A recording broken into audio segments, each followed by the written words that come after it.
So aren't there times you just want to blend in? Just kind of fade off, just kind of blend in with the crowd. Not everybody likes to be the center of attention. Sometimes people can be right around you and we just miss them. You see, the world teaches us that we should stand out. They send us mixed messages, don't they? When we think about standing out, there's a couple of things that come to mind. And so what I want to do is, most of you have probably seen some version of this cartoon. If you go to doctor's offices especially, I have little kids, so when you go to the pediatrician's office, you see these little books. Where's Waldo? So I've given you a little bit of extra time on this one, but this is a warm-up. This is one of the easier ones I've seen. So if you could, see if you can find Waldo in this picture. If you don't know what Waldo looks like, he's a handsome young man, has red and white stripes, glasses, okay? So see if you can find him in this picture.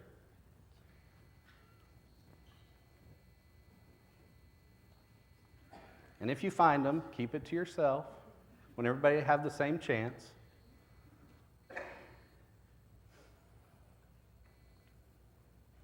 Give you a little hint. He's hidden right in there. Right amongst those people. There's a lot going on in that picture, right? But again, this is one of the easier ones I've ever seen. Let's try one more.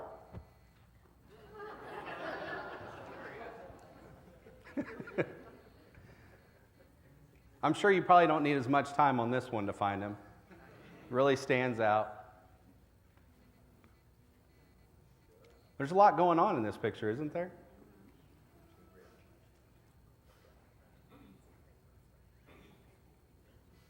Give you just a few more seconds.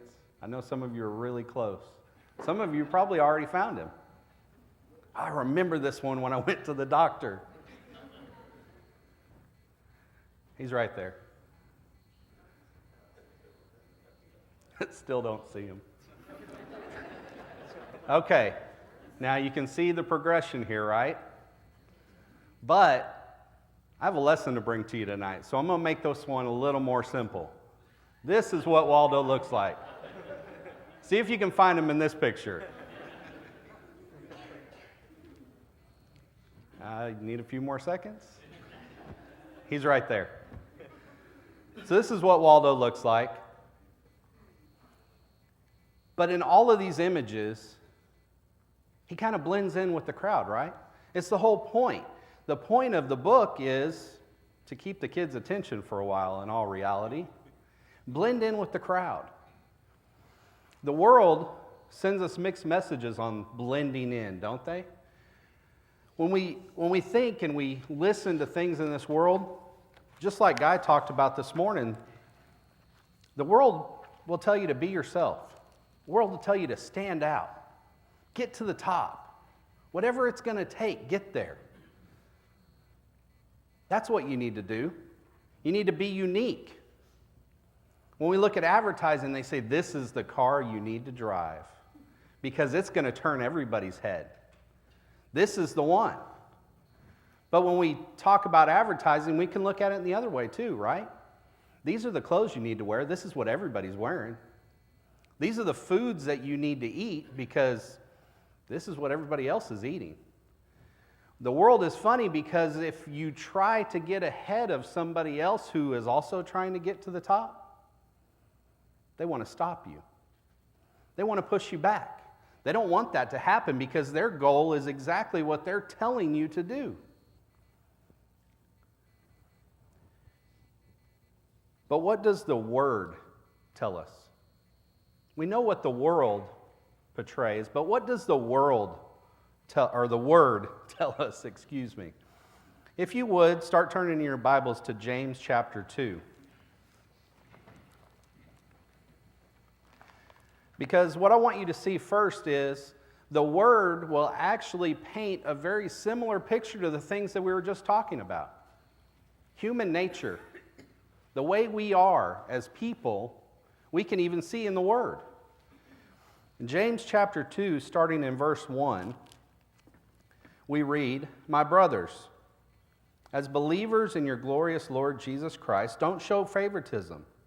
Suppose a man comes into your meeting wearing a gold ring and fine clothes, and a poor man in shabby clothes also comes in.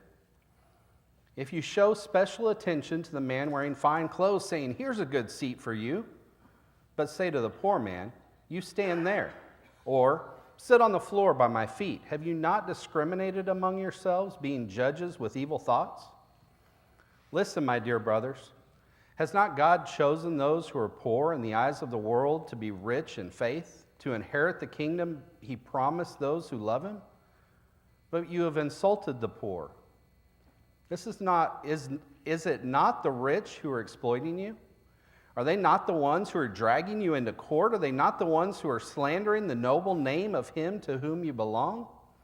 If you really keep the royal law found in Scriptures, love your neighbor as yourself, you're doing right. But if you show favoritism, you sin or are convicted by the law as lawbreakers. For whoever keeps the whole law yet stumbles at just one point is guilty of breaking all of it. For he who said, 'Do not commit adultery,' also said, 'Do not murder.' If you do not commit adultery, but do commit murder, you have become a lawbreaker. Speak and act as those who are going to be judged by the law that gives freedom, because judgment without mercy will be shown to anyone who has not been merciful. Mercy triumphs over judgment." See, the church here was having the same problem that we can struggle with today. We talk about community this morning and people coming in. If those people don't catch our eye, those people aren't the ones we want to reach out to and we want to talk to, we can be guilty of the same thing. They were showing favoritism. Somebody comes in wearing fine clothes and you want to give them a place of honor. "Oh, here's a great place for you to sit. Come sit here." But the opposite happens. And if we turn to them and we say, "Well, go stand over there. You're welcome, but go stand over there." Or "Here, come sit at my feet." Are we not showing favoritism? The last part of this passage is very powerful. In verse 13, he says, "Because judgment without mercy will be shown to anyone who has not been merciful." Mercy triumphs over judgment. So what we can see from this is we must be merciful. If you would, turn over to Mark chapter 10. We're going to look at a passage that we looked at this morning. Mark chapter 10, starting in verse 35. So in the first passage, we can see that people can struggle with favoritism. In the Word, it talks about it, and we can struggle with it today. In Mark chapter 10, verse 35, "Then James and John, sons of Zebedee, came to him. 'Teacher,' they said, 'we want you to do for us whatever we ask.' 'What do you want me to do for you?' he asked. They replied, 'Let one of us sit at your right and the other at your left in your glory.' 'You do not know what you're asking,' Jesus said. 'Can you drink the cup I drink or be baptized with the baptism I am baptized with?' 'We can,' they answered. Jesus said to them, 'You will drink the cup I drink and be baptized with the baptism I am baptized with, but to sit at the right or the left is not for me to grant. These places belong to those for whom they have been prepared.' When the 10 heard about this, they became indignant with James and John. And Jesus called them together and said, You know that those who are regarded as rulers of the Gentiles lord it over them, and their high officials exercise authority over them. Not so with you. Instead, whoever wants to become great among you must be your servant, and whoever wants to be first must be slave of all. For even the Son of Man did not come to be served, but to serve, and to give his life as a ransom for many."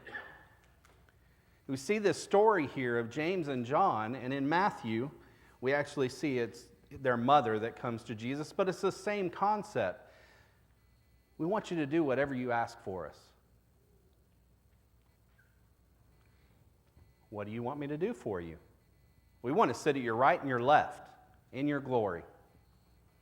Isn't that what we just talked about? The world teaches us to push, to get on top, to get ahead. And Jesus says, you don't know what you're asking. This place is not for me to grant. But if you want to be first, you must humble yourself. We've got to humble ourselves. You even see how the request upset the other 10.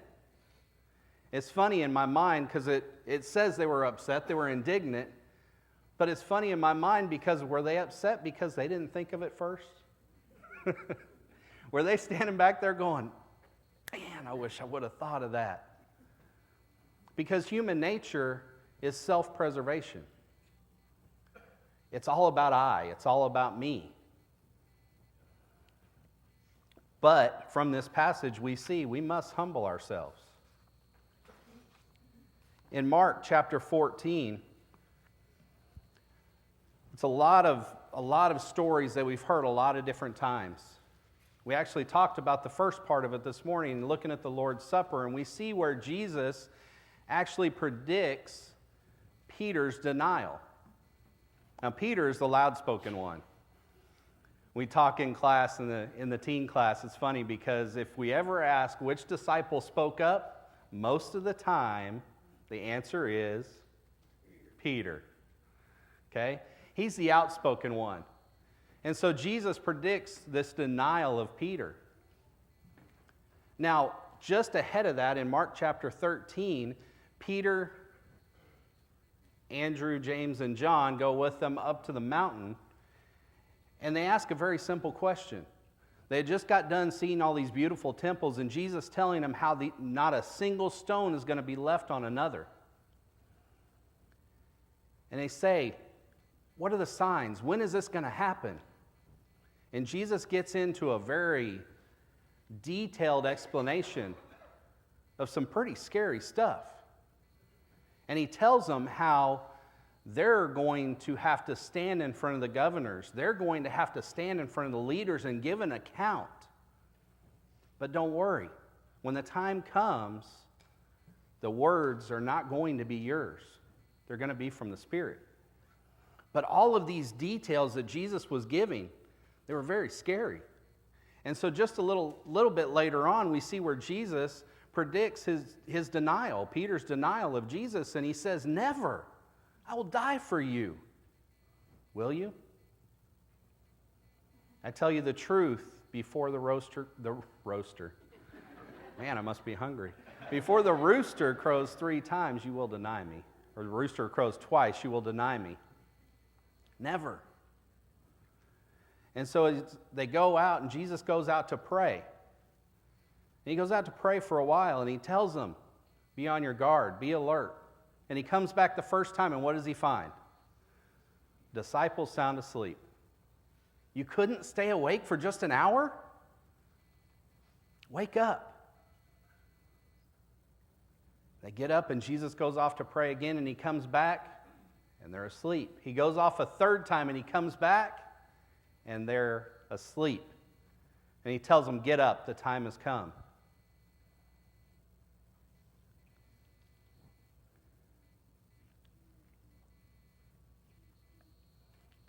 As they travel in and they go into the city, and Jesus is in custody, so to speak, words of today, where is Peter at?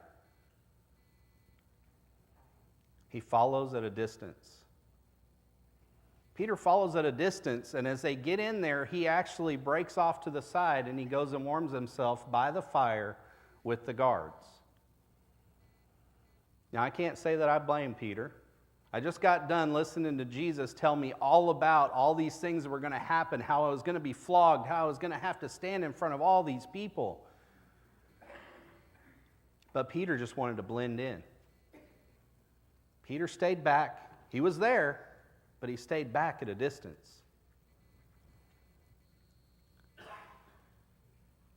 As he's questioned, the servant girl comes up to him and says, "You're one of them." And he says, "I don't know what you're talking about." not even remembering what Jesus had just got done talking to him about. And she says, you travel with them, you're one of them. Nah, I don't know what you're talking about. I'm just a little cold, warm myself by the fire over here. And the third time it happens again, and he hears the rooster crow, and he breaks down because he remembered the words that Jesus had said. Even as a man walking side by side with Jesus, he struggled with the human side of things, right? Turn to Romans chapter 12.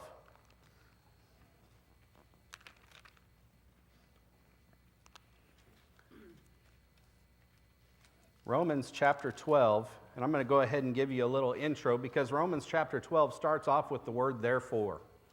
Anytime you see it start off with the word therefore, he's obviously talking about something he said before. So we back up to chapter 11, verse 30. It says, just as you who were at one time disobedient to God have now received mercy as a result of their disobedience, so they too have now become disobedient in order that they too may now receive mercy as a result of God's mercy to you. For God has bound all men over to disobedience so that he may have mercy on all of them. Talking about the Israelites, talking about the Gentiles. And so we start in chapter 12 and he says, therefore I urge you, brothers, in view of God's mercy, to offer your bodies as a living sacrifice, holy and pleasing to God. This is your spiritual act of worship. Do not conform any longer to the pattern of this world, but be transformed by the renewing of your mind. Then you will be able to test and approve what God's will is, his good, pleasing, and perfect will. We're to offer our bodies as living sacrifices. That concept just in and of itself is a scary concept, isn't it? We willingly give up our bodies for him. You no longer have control. Do not conform to the world, but be transformed. So I looked up the definition of conform, just so I could get a Webster's definition of conform. Conform is be similar in form or type. Agree. Blend in. Be the same. Transformed, on the other hand, is to make a thorough or dramatic change in the form, appearance, or character of. Those two words not be so far apart from each other. We're called to not conform to the world, but be transformed by the renewing of our minds. God is merciful with us. This needs to drive us to be merciful in our life as well. If we're offering our bodies as living sacrifices, we're giving it up. We need to look to him. If he offers us mercy, we need to offer mercy. Do not do what the world does and look down on those in this world that don't have it all together. By the world's standards, right? As we read in the passage, it's the poor that inherit the kingdom of God. As we continue on in Romans chapter 12, it says, by the grace given me, I say to every one of you, don't think of yourself more highly than you ought, but rather think of yourself with sober judgment, in accordance with the measure of faith God has given you, just as each of us has one body with many members, and these members do not all have the same function. So in Christ, we who are many form one body, and each member belongs to all the others. We have different gifts, according to the grace given us. If a man's gift is prophesying, let him use it in proportion of his faith. If it's serving, let him serve. If it's teaching, let him teach. If it is encouraging, let him encourage. If it is contributing to the needs of others, let him give generously. If it's leadership, let him govern diligently. If it's showing mercy, let him do it cheerfully. We think about parts of the body, and the world thinks in singles, right? They think about themselves. But as members of a body, we all have to join together to become this one body. And so we look at it and we go, I got parts of my body that I could do without. But how many of you in the middle of the night in the dark have hit your little toe? That's that one part of your body you're like, hey, it's my little toe. What is it? It's just there because God gave it to me. Until you hit it, and then what happens? Your entire body goes to that toe and grasps that toe, right? Even as a body, as a church, everybody has their job. And every single job is just as important as the other. Every single one. We have to realize that. Don't put off the fact that, I don't ever see them do anything. There's parts of my body I don't see do stuff. My heart beats. I don't ever get to see it. Well, here recently I got to see my heartbeat. But I don't get to see it, right? I can feel it. I know it does it. My lungs work. I know it does it. I know that's a very important part of my body. But your appendix, if they can take it out, how important is it really? But every single bit of it was made by God. And He uses this to show us as a church, we all form one body. We've got to work together. And every single bit of it is just as important as the other.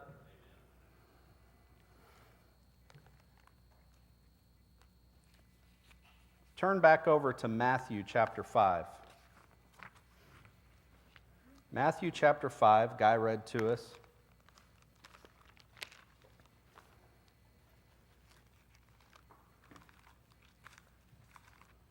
Matthew chapter 5, verse 14. You are the light of the world. A city on a hill cannot be hidden. Neither do people light a lamp and put it under a bowl. Instead, they put it on a stand, and it gives light to everyone in the house. You ever imagine what the world would be like without God? It'd look just like this. 1 John chapter 1 and verse 5 tells us God is light. In Him there is no darkness. If we had a world without God, this is what it would be. Completely and totally black. But one little light is all it takes.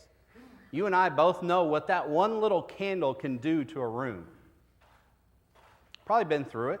Lost your power, had to light a candle, maybe a little flashlight. It lights up the room, right? As he's talking about here in Matthew chapter 5, light is an amazing thing. It doesn't take much to get noticed, right? And it says a city on a hill cannot be hidden. That's an amazing thought, but it's very true. That city has lights on. It only takes one light up on a hill where everybody can see it. It can't hide. But would you take a lamp and would you light a candle like this and put it under a bowl? Kind of defeat the concept, right? In our teen class, I made mention of putting it under a bed, and that was probably one of the worst comments I could have ever made because I said, well, what would happen? The bed would catch on fire. Okay, you got me there. But we are the light of the world. Did you hear that, church? Matthew chapter 5, verse 14, you are the light of the world. A city on the hill cannot be hidden. Neither do people light a lamp and put it under a bowl. Instead, they put it on a stand and it gives light to everyone in the house. We have to let our light shine before this world. This world is a dark world. We have to go out there. We have to let our light shine. Now for the most important part. The difference between what the Word teaches us and what the world tries to tell us. The difference from what the world tells us and what the Word teaches us, in verse 16, in the same way, let your light shine before men. We could stop right there, and that's pretty much the same concept that the world tries to get. Stand out. Be the one everybody looks to. Be yourself.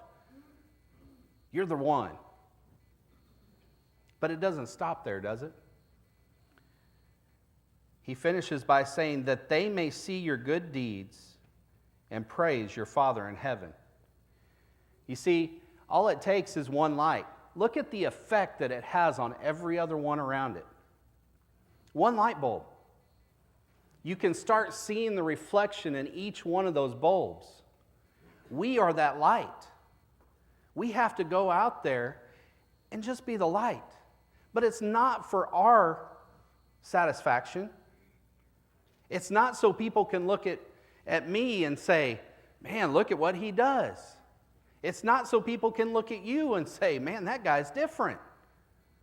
Because that's going to be the first thing they notice. He's different. What's different about him? We're to let our light shine so that by our deeds, they can praise our Father in heaven.